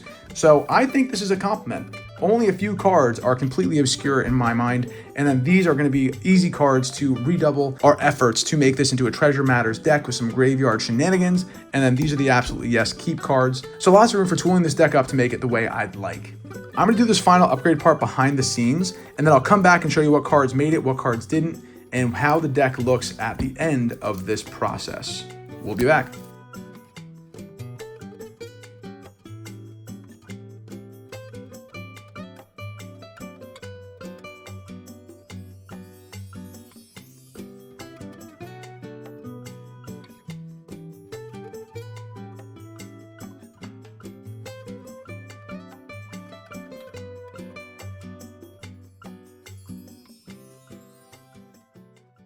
Okay, so here is the deck as it sits now. Some pretty significant upgrades. A few things that I did between the video and now is I did add in a few things that I just consider to be better than basics. Plus, by playing Field of the Dead, I want more multi-named cards and I have less things to take advantage of basic lands, but I do have enough basic lands in order to make sure that my Kodama's Reach and things of that matter still have impact. But things I added here that we didn't talk about, Preclusion Forest, I needed to balance out my colors a little bit. And then we also, like I said, did Adoris, the capital of Rohan. This is just better than a mountain in my estimation. Comes in untapped and can save me from some sort of annoying land walk ability, which I do certainly appreciate. We also added in Shifting Woodlands with more things in my graveyard, and I realized I didn't put in an Animate Dead or Reanimate in here. So I'm not really leaning into the graveyard as much as I thought, but just in case, Shifting Woodland is a good backstop for one of my important creatures getting put into the graveyard, and I may still need their ability. Otherwise, it's all pretty much the same. I did put in a Vampiric Tutor like I talked about, and like any good random crazy player, I got rid of a Forest in order to fit that card because I want all of these in here for me to mess with. Looking at my mana curve here, we do have a pretty good mana curve. I think we're all right when it comes down to it, mostly in this range and a few big boys, of course, which is meant to be for our mana sink. So that kind of matches my expectations for the deck. And then of course, our mana symbols here, 26% and 29%, pretty close. 37 and 35, pretty close. 37 and 35, pretty close. So I do have pretty decent mana fixing in this deck as well to make sure that I can produce mana at a pretty consistent rate in order to fix any of my mana issues. But again, this is a token deck making treasure tokens, so that should help alleviate those problems as we move forward. Also, a crazy move here. I don't have a Signet in here, an Arcane Signet. I may regret that. So debating maybe swapping a Bird of Paradise for an Arcane Signet, something a little bit more easy and reliable than a Bop. So we're gonna go in here, do a few play-tested hands. Now please don't judge too hard. I've never played Korvold before. This is a completely new experience for me. I am expecting some misplays, but I'm gonna do my best to try and emulate what this deck is gonna look like. It is a bit of, like every deck, relying upon playing other people. So goldfishing, we're gonna have to leave a little bit to the imagination here in order to find out how things are going when you have a 5-cost commander that doesn't really come down all that quickly. So let's go ahead and do a few playtest hands here. First and foremost, what do we got? Well, we have Witch's Cottage, we have a Mountain, not terrible. Savage Beating was good later on. Don't really want to see Rise of the Eldrazi right now. Doubling Season is kind of cool to have, and Nuka-Cola Vending Machine. So we have a bit of a gamble here. So we'd be able to get out 2 mana, and then possibly that by turn 3 if more come out. We do get to draw 1 card as we go, but given the style of his deck, I really don't think this is the kind of hand I want. Let's give it a shot and see how it goes. Let's just draw right here for first turn. We got a Kuja, so possibly a turn 4 tempo play here. Shieldred is also an amazing card to have in hand as we begin. So let's go through here. It's entered, tapped, and we're just gonna go to the next turn here. Treasure Map, all right, not bad. So we're gonna play our Mountain, 1, 2, and we're gonna play a Treasure Map. So we haven't missed any of our curve yet. Next turn, oh, Pitiless Plunderer. This was a bad call. Let's see. I mean, look, I could tap 1, I could put a counter on this, and then say go. But Forest comes in. We have 3 now. We can do a Nuka-Cola Vending Machine, but I can't really activate it. No, this is not gonna work. Let's restart. It was a risky hand. We knew it. Back to the drawing board. Okay, we got a City of Brass, Nuka-Cola again, and we got a Pathway. Okay, we have 3 lands here with all of our necessary colors. Why don't we just go in here and see how it worst? So we're gonna draw for first for turn. Oh, and an Urza Saga, love to see it. All right, we're gonna throw in an Urza Saga first and foremost, and then say go. Next turn, we're gonna play, I think because I'm not too concerned about my color right now, I think we'll probably play Zorn. Chatterfang makes this exciting as well. So this is actually a misplay here. I'm not gonna be able to create my colorless construct token, which I do think I want. So let's just pretend that I played this in a different order, okay? Just for now to make sure that I can get the best out of this hand. So that is my turn here. I have 2 mana, and then we're gonna say go. Now we're gonna bring in the City of Brass. This will be the second time Urza Saga's out here. So we're gonna tap, tap, and then tap, and that's going to deal 1 damage to me. So we're going to take that 1 damage. We're going to create ourselves a construct, which brings it up to a 1 because it itself sees itself, and then we move on. Not a bad start, a little bit slow here, but we'd want to telegraph to the table that, look, I'm not a threat, don't worry about me, let's just keep playing our games. All right, we're going to tap and leave that 1 colorless floating, bring this to the graveyard. We're going to search for our Soul Ring here, closed and shuffled. And now we have our Soul Ring here as well. What a great way to start this out. Academy Manufacturer around. We have this for mana if we need it. So now we're in a pretty strong position. We are almost ready to get Korvold on the battlefield, which is kind of exciting. So we're going to tap this to bring out the Soul Ring. That's going to increase this to a 2/2 construct. Bring that up to a more normal placement here. And then I think what I want to do is probably start getting ready to make some tokens. So we're going to tap this for 2, tap this for 1. And we're going to bring out the Academy Manufacturer. So then next turn, I plan on bringing out Nuka-Cola Vending Machine, and we will have our Felt the Profane probably come in as a swamp unless I have more mana coming up next turn. Hey, look at that. We got a forest. Great. I don't have to waste the Felt the Profane. I keep that for interaction. Now, if you would create 1 or more treasure tokens instead, you make an additional. So look, do I get greedy? Do I have time here to try and do this, then a Nuka-Cola? It might work out okay. Let's try it. 1, 2, and our red. We're going to play Zorn. Clearly getting ready for a token strategy here with treasure tokens as the center. Now, we're not going to have enough left over, unfortunately, to be able to activate Nuka-Cola right now, but we will increase our token count to 3 here for artifacts. So, look, I kind of like the way I'm looking here. I am a little intimidating. Perhaps I should have tried to get in Korvold. Right now, I had enough to cast Korvold, and I didn't. Now, the reason why is I don't really see the need for me to draw cards. I have plenty of things to do, and he's going to be a target, and I'm going to look more powerful than I really am. I'd rather make it look like I'm just ramping up and hope no one's really paying attention to how strong this Nuka-Cola turn is going to be. So I move to my next turn. Now, as a seasoned Chatterfang player, I know when it comes to making tokens, I want to have Chatterfang out on the battlefield. Let's count my mana first. 1, 2, 3, 4, 5, 6. I need to have enough to activate this, play this. I might not need Felt the Profane. So we're going to tap for our forest here. And then we're going to tap our Soul Ring and bring in Chatterfang. Now we're about to have a pretty potent token turn right now. So we're going to tap for 1. And then we're going to tap this. We're going to create a food token. Lots of triggers are about to happen here. So trigger, trigger, trigger.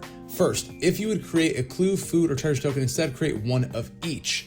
Now, if you would create 1 or more treasure tokens, instead create those tokens plus an additional treasure token. That does simplify it. And then Chatterfang is going to see all this activity and make a squirrel for each of the tokens that we have. That's the way I'm going to stack these triggers. So first, create the food token. The food token comes in. If you would create a food token, instead create a clue and a treasure as well. Clue and a treasure token. So now, our treasure token comes in, triggers Zorn. If you create 1 or more treasure tokens, instead create those tokens plus an additional treasure token. So it's just an add 1. So we're going to add 1 more treasure token here as well. So now we have 2 treasure tokens plus these came in. So that means that right now, that's going to re-trigger Academy Manufacturer, I believe, because it's a separate trigger. So if you would create a clue, food, or treasure, which I'm going to create an additional one here, I'm going to create another clue and food token as well. If I'm wrong, let me know in the comments below, but I'm pretty sure that's how that interaction is going to work. And now, finally, we're going to go into Chatterfang, seeing all of these tokens and creating squirrels to go along with them. So that's going to be 6 squirrels, because Chatterfang says if 1 or more token would be created under your control, those tokens plus that many 1/1 green squirrel tokens are created instead. So as we go through here, we made 6 tokens, so that means we're going to create 6 squirrel tokens. I think I did that right. I'm very curious to see if I did it wrong, but for now, I think this is the correct way to do it. So what does that mean for a few things on the board? Now, we got to do a artifact count for our construct here, assuming it's still around, assuming I haven't swung out with it and lost it. We are goldfishing after all. We have 6 more to add here at the very least, bringing us to 9. Let's count. 1, 2, 3, 4, 5, 6, 7, 8, 9, 10. It should be 10. I must have missed one. 1, 2, 8, 9, 10. Yep. All right, so now we have a 10-10. That's why I love Urza Saga. It's a very potent card, and more often than not, you find it to be very valuable. So I have some treasure tokens here. They're not tapped, by the way, so I should be able to utilize them rather quickly. What my plan is to use those treasure tokens to probably bring out... No creatures died this turn. Maybe we're just going to sit tight here. If I had 1 more treasure token that was created, I would have been able to get out Korvold, but I don't think I have enough to get Korvold. I only have enough to produce 4 mana, even if I were to try something here. Yeah, that's not going to work. So we are just going to say go while looking pretty mean, not going to lie. Now, if I had actually been playing the game and saw other creatures that my opponents controlled, it would have occurred to me almost immediately that, well, I could just activate Chatterfang's sacrifice ability, sacrifice 6 squirrels for just the cost of 1 black mana, which I would use the City of Brass to pay for. Once I did that, 6 creatures would have died, and I would bring in Mahadi there and create 6 treasure tokens, which would actually be 7 treasure tokens, which would then trigger my Academy Manufacturer to create 7 clue and food tokens, which would then make a total of 21 tokens that came in, with 21 squirrels coming in. It would make my Construct giant. I could use the treasure tokens to then cast my Korvold. I could have even cast the Technomancer as well. I mean, it could have been an insane turn if I had just used my brain and realized that Chatterfang is the best utility commander in the planet, and I'm basically playing a stacked Chatterfang board state with a new color, red. So, in hindsight, I probably could have done something pretty destructive and insane this turn if I had just realized there are other creatures for me to pretend exist to activate Chatterfang against. Heck, I could even do it against my own tokens. I could activate it against one of my squirrels and do it for 5. It wouldn't have mattered. So what I'm saying is this is a long excuse for how if I actually knew this deck a little bit better and realized that Ruthless Technomancer could be insane here on a boosted up construct after it comes in and I kill it and get treasure tokens for that. If I thought about using Chatterfang to kill my squirrels and get some sack triggers in order to trigger Mahdi that many times for each creature that died this turn, it would be insane. But again, this is goldfishing. This is what happens when you're not looking at a board state of 2 to 3 other players, or maybe even one more, who knows what's happened at this point in time in the game, who are still available and ready to be interacted with. Oh well, at least I figured it out in the edit. Okay, back to the video. Ooh. We're gonna go back here. I think this is how things were situated. Look what I didn't realize. Ruthless Technomancer is going to be what I should have done last turn. So if I don't know how to bring it back 1 turn. All right, ignore the turn count. I realized I had a misplay here. So look, if I bring this back over here, I could have had Ruthless Technomancer come in. When it does, I can sacrifice a creature and create treasure tokens equal to the creature's power. This is insane. So now I can cast this. Watch, if I sacrifice 2 treasure tokens, and I do 1, 2, this was tapped as well, so I have just 4. That's all I had. This comes in. I'm going to sacrifice this construct. And I'm going to create 10 treasure tokens, and we're going to have a bunch of triggers on the stack here as well. This was tapped 2. So we're going to add treasure tokens again. This is going to go up to 10 right off the bat. Now let's handle these triggers. If you create a treasure token, create that many +1 instead. I'm going to stack it this way though. First, we're going to do this. If you would create a clue, food, or treasure, instead create 1 of each instead. So these are each going to go up 10 as well. So that'll be 12, 12. And now we have a treasure token right here. We're going to let Zorn trigger do 1 additional. Do 1 additional there because that's what he gets. It's only a +1, but still pretty good. And now Chatterfang's going to see all that token mumbo jumbo occur. And we're going to add in an additional 10, 30 squirrels. Oh my God. This is why Chatterfang is absolutely busted. Let me know, am I completely off base here? I think this works. Because if we just go back through it, I sacrificed a 10-10, which means I'm going to create 10 treasure tokens. That'll give me 10 treasure tokens. This is going to trigger. I would then create a clue or a food for each one instead. Yeah, and I'm going to create 10 of them. So then 1 of each comes in here. That's a total of 30 tokens that have been made. And then Zorn's going to see that give me 1 more. So it's 31 tokens that were made, which means actually it's 1 more squirrel. Chatterfang sees all of that. If 1 or more tokens be created under your control, those tokens plus that many 1/1 green squirrel tokens come through. That's crazy. So now we have 37 squirrels. I think this has worked out okay, and it's so funny we haven't even cast Korvold. Why do I need the commander? Let's restart. I've gotten too messed up here with the turns here and go back again. That was wild. Let's do a new hand. All right, the hand we have here now, we only have green production for mana. Not gonna happen. Let's do our free mulligan here because it is commander. We have a Bajuka Bog. Uh-oh. My risky land production of only having 32 lands is coming to bite me in the butt. Let's try again here. Would we mulligan down? Look, see, if we were to do this and have to mulligan down to 1, I mean, look, Shieldred is great. Having Zorn is good. Deflecting SWAT. We'd get rid of Reshape Earth. I mean, look, we can try it. Let's see how we do surviving a mulligan down. All right. Hey, not bad. We got a Secluded Starforge here to add for our lands. I can do some artifact stuff here. Let's just play a basic and move on. Try and not look threatening. That's the only thing you can do at this point. I have a good counterspell. We might be able to utilize that coming up, but who can tell? We are goldfishing. So now we're gonna bring in Secluded Starforge. I have no untapped artifacts, so nothing to do here. 3 mana, I have enough to do a Deflecting Swat, which might be useful, but instead, let's just get on the board, I think. And we're gonna play a Zorn, go on to next turn, hope for the best. A Worldly Tutor, interesting. Search your library for a creature card, reveal it, then shuffle, put it to the top. Ooh, what creature card would I wanna get? I might wanna do that in the end step of the player who's in front of me, so I can leave up a Deflecting Swat, all right? So strategically, we're leaving up a Deflecting Swat.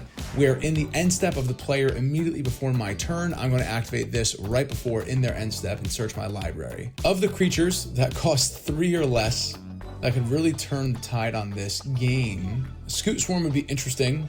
Ignoble Hierarch is not a bad idea. Help me with my mana production. You know what? It might be Knuckles. It has haste, double strike, trample. Let's do Knuckles. I think that's kind of a fun card to bring in here.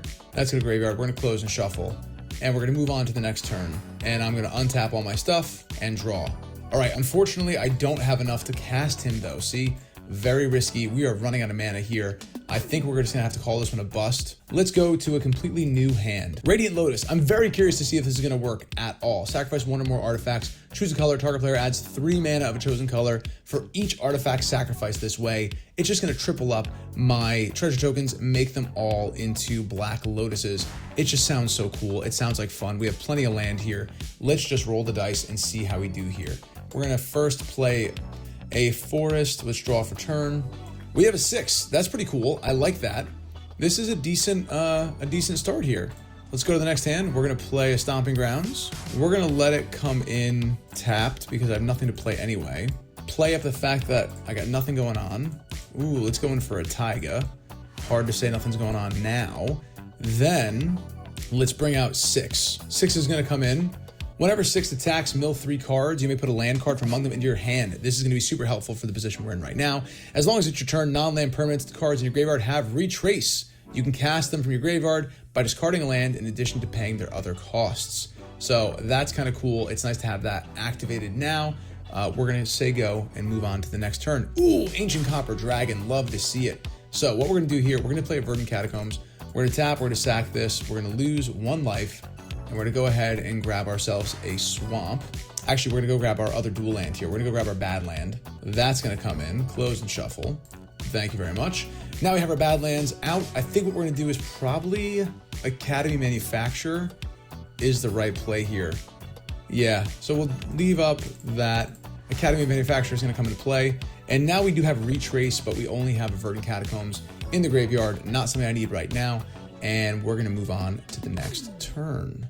Underworld Breach, very cool. A shame there's nothing in my graveyard. I really could have used some mana production here. Unfortunately, we just don't have that happening. We can attack. I missed this in the last turn. We're gonna attack, we're gonna mill 3 cards. 1, 2, 3, great. We're gonna play that Treasure Vault. It'll come into my hand and then we'll play Treasure Vault. So now we have more mana, which is excellent to see. A shame we lost Doubling Season, but hey, we have Underworld Breach and we have the ability to give something with Retrace if I have more land in my hand. So now we have a total of 5 mana. Now, one might think this is a great time to bring my commander finally, and in fact, I did, until I realized, wait a second, I gotta sacrifice something when he comes in. We're not quite ready for that yet. So instead, we're gonna use this 5 mana here to play Revel in Riches. Again, we're goldfishing, so it's kind of hard to know how this is going to play out for us, but whenever a creature an opponent controls dies, create a colorless treasure token. It's a good enchantment here. We'll get some treasure tokens going, and then we will get some permanents to sacrifice when Korvold comes in. So you know what? Let's go to the next turn here, and now we're going to assume that at least 1 died. It's only fair. Let's assume 1 creature died when it wasn't my turn, and say we have 1 treasure. I think that's fair. Since we made a treasure, we're also going to have Academy Manufacturer proc, and we're going to do a trigger of a clue and a food being created as well. All right, so we have a little bit of things going on here now and a little bit to do. So let's take a look here. Now we can bring in Korvold. So we're gonna do that. We're gonna bring in Korvold. We're gonna sacrifice a clue. Food. I'd rather be able to draw cards. We're gonna sacrifice a food token, who cares? And now Korvold is in. Whenever you sacrifice permanent, you may put a +1/+1 counter on Korvold and draw a card. So I don't know about you, I love card draw. I could use a little bit more mana. So we're gonna crack this treasure token, and then we're gonna bring in the Bird of Paradise for that. We're gonna trigger that, we're gonna add a +1/+1 counter on Korvold, and we're gonna draw a card. I can see why people like this. We didn't play a land. City of Brass is gonna come in. Very, very cool. I understand what's happening here now, and I think that's awesome. Okay, all right, let's move on to the next turn. Ooh, we got a Vampiric Tutor. Do we have enough to get this Ancient Copper Dragon out now? We do. So we're gonna do 1, 2, 3, 4, 5, and we'll do this for 6. We're gonna untap this for my Vamp Tutor, bring in an Ancient Copper Dragon. I really like how this thing works. So now we're gonna be able to attack. We're gonna sacrifice the Clue token when he attacks, and then we're gonna assume we probably made some treasure tokens here. Look, I like this. This is very powerful. We're at turn 7 here. I got a Vamp Tutor ready to go, Underworld Breach ready to go, and Radiant Lotus start messing with it, maybe even sacrificing Clue tokens. And look, with Academy Manufacturer out, it's not unreasonable to say this is gonna work the way we intended. And so long as I haven't been removed with targeted removal and things haven't messed with my board state, I like how this worked out. A little slow. Look, turn 7 to be doing some real potent stuff is kind of a long time for the way I like to play, but I'm sure there's ways to optimize this to make it even faster. Let's do one more test hand and then we will call it a video. All right, look, we are now flooded with mana. I say we go for it. I like we don't have Deflecting SWAT. Goblin Bombardment is a fun card to have. Let's just do this, say go. Let me draw for turn. Evolving Wilds even more. Wow, okay, let's go to the next. Let's do our Evolving Wilds just for the heck of it. We're gonna go bring out a Swamp. We're looking a little bit light here on black mana. Swamp is gonna come out. It's tapped. Wouldn't have mattered. I wouldn't have had any mana here to be able to play this. So I think that's fine. You can argue that I might want to get Treasure Map out of the battlefield sooner, but it's just another target to be removed. So we'll go on to the next turn here and see what we do. Icetill Explorer, excited to see that here. We're going to bring out just a forest to keep it clean. And then we're going to tap for 1, 2, bring out the Treasure Map. We're going to pay 1, tap. We're going to scry 1, and then put a landmark counter on Treasure Map. Let's look here. Verdant Catacombs. Do we want it? Do we need it? Yeah, we're going to leave that on top. All right, we are then going to move on to the next turn. All right, we're in turn 4 here. Let's really evaluate board state and if we like it. So I have the ability now, because I have a forest, to play Shifting Woodlands, which we're going to do. Then I can play Icetill Explorer. It's a shame I have to tap out to do that and I can't activate my Treasure Map, but so be it. I can play an additional land on each of your turns, which means I can do this right here. We're going to tap this puppy, sacrifice it. We're going to lose 1 life. We're going to go and fetch a Taiga. We're going to put that onto the battlefield ready to rock. And now we're going to tap. We're going to scry 1, and we're going to add a marker on this treasure map, getting even closer to this being actually a useful treasure map. Love to see it. Savage Beating. Yeah, we're going to leave that on top. That sounds good to me. All right. Let's move on to the next step. I can play lands from my graveyard, which means I get to use the Verdant Catacombs. All this graveyard land synergy is finally going to work. Let's draw. Savage Beating. Knew it was going to come. We're going to play a land from my graveyard. Beautiful. Verdant Catacombs comes in. We're going to pay 1 life. We're going to sack it. It doesn't say you have to exile it. Is that right? Wow. And I forgot my landfall of milling a card. So that was a misplay there. This should have been in the graveyard then. Let's see what my actual draw would have been. All right. So now this land entered the battlefield again. There's going to be a landfall. I'm going to mill a card. Oh, Vamp Tutor. That's a tough one to mill. All right, that's okay. We're going to tap and sacrifice this, and we're going to go get ourselves another swamp just to balance out our mana a little bit. Oh, I don't think I'm going to have a swamp to be able to go get, actually. We're going to go grab our Conclusion Forest. We're going to bring that in. That's ready to rock here. Close and shuffle. And now we have enough mana to be able to go get Korvold, but we don't want to do that right now. I can play... Can I just keep cycling through Verdant Catacombs? You can play additional land on each of your turns. You may play lands from your graveyard. Well, we just did that. Can I cycle through and do this again? I think so. Wow, we've just checked that and it does let me do this again. So we're gonna pay 1 life, we're gonna tap and sacrifice this. This goes back to the graveyard, it doesn't exile it. That is busted. I can see why Icetill Explorer is such an exciting card. And let's go and grab a forest of some kind. Let's see what we have. I only had 1 swamp in the deck, so that's a little bit unfortunate. Yeah, nothing else is a swamp, so forest-wise, let's just go grab a forest.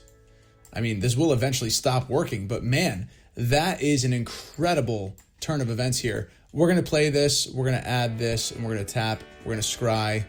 Soul Ring, we definitely want to keep that on top. In fact, we might want to find a way to draw a card here with Korvold. So, if I have to sacrifice something, I'd like to have a way to sacrifice something I don't really care about.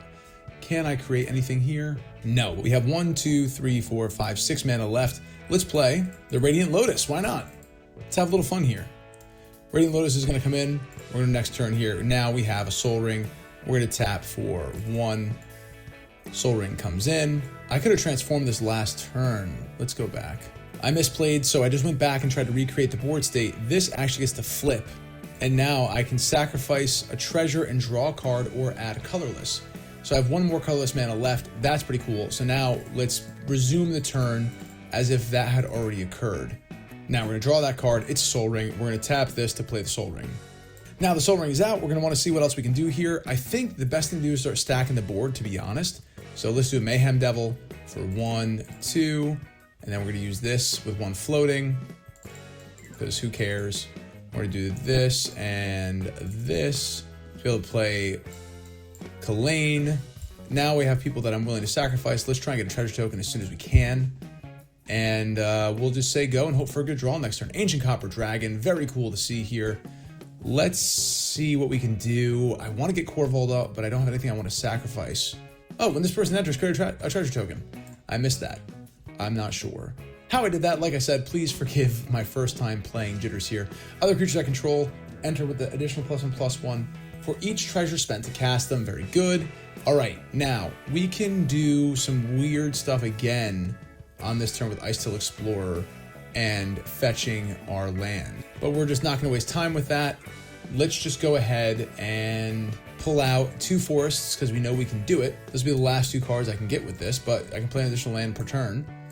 So boom. Either way, I want this mana to be able to jump in for an Ancient Copper Dragon here. So we're going to get an Ancient Copper Dragon. I have 1 treasure token here as well. So what I'm going to do is I'm going to tap this and sacrifice 1 treasure token. That's going to go for 3 now because of my Radiant Lotus. The first time I'm having that actually affect something. So I have 1 red floating here as well. So I probably should have done Goblin Bombardment first and done a damage to someone. So then we're just going to use 1 mana here and bring in Goblin Bombardment. And now we have a pretty amazing board state here. This is going to get an additional +1/+1 for each of the mana used for treasures to cast it. So we're going to give it an extra 2. So look, this is a pretty good board state here. Korvold will come in next because we're going to create some treasure tokens as soon as we can. I think this is just a good stuff deck in a way. I don't find myself rushing to bring in Korvold as much as I want. But I mean, the ability to get a +1/+1 counter and draw a card is just amazing. So yeah, I mean, this is an incredible deck. I can see how it's going to become very potent, especially as I learn to play a little bit better. For my first couple hands, I'm pretty happy with how this is working. Not going to lie, I think I might have to go to the gym with this deck a little bit, do a bunch more hands, and really get a feel for how it's going to work. But let me know in the comments below, what do you think about Korvold generally? And I just saw that Play to Win posted something about Korvold doing well in cEDH. So I'm curious to see what kind of combos it's using there, besides just the standard black ad nauseum win con here. I'm not sure what they're doing specifically with Korvold that makes it so potent now in cEDH and it's starting to win a few games again. But either way, that's the video. I know it was a long one. If you stuck around to the end, for all 1 of you who've made it, comment below that you're one of the few who made it all the way to the end. I appreciate it. Good luck on the giveaways. Thanks for being here. And don't forget to play Paper Magic with your friends. Be awesome to each other. And I'm the Nerdy Attorney, and we'll see you in the next video.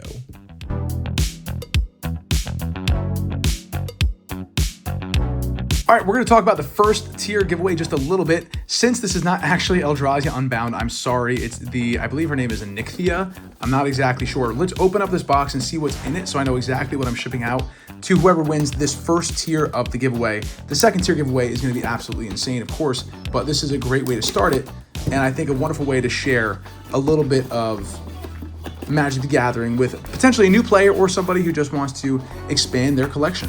So when we open this up here, we can see that it does still have the Zuladoc Void Gorger cover on it, which is kind of cool. You can cut this out, and it's a pretty cool token. But the deck here is still sealed. Yeah, it is Icetill, Hand of Erebos. So lovely. It is still a sealed deck, which is lovely to see. And this deck goes for this much right now. Did they open up? Oh no, look, it's still here. The Collector Booster Sample Pack. Was it ripped? Oh my goodness. They ripped it, put it back in. They could have swapped the card for all we know. They just, look at, hey, Pure Steel Paladin and the Commander Sphere is not bad. So those 2 extra cards are coming with this deck. You could use the Pure Steel Paladin in this deck if you wanted as well, which is kind of nice. So now we know what exactly is going to be shipped to you if you win this. you get an open Commander Masters. Yeah, I think that's why they did this. I bet you whoever bought this and returned it accidentally just wanted to see what was inside that well, it's so weird. It has the right box and everything, but the wrong deck. What a shame. Either way, thank you, Third Universe. Not a sponsor of this video, no real affiliation. He just wanted to share with my community something nice, and I think this is a great way to share with the Magic community and potentially get somebody into Magic with a new precon, especially considering this precon is really a sneaky, powerful precon.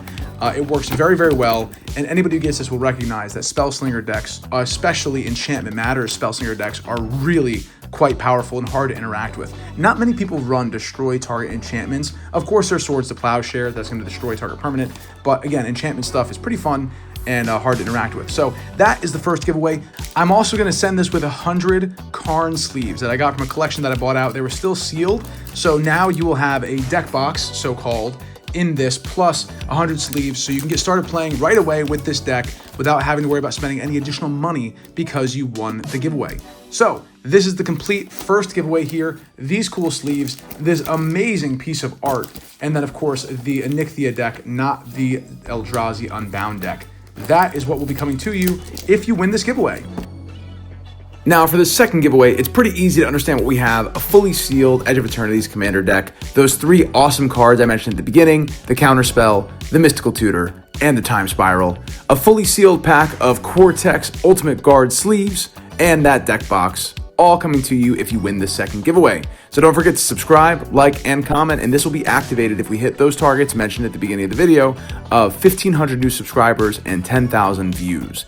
This giveaway is going to end in 7 days. 7 days from the posting of this video, so it will be the following Monday when this will end, and the drawing will be run randomly for the winner. Thanks again for watching, and we'll see you in the next one. Court is adjourned.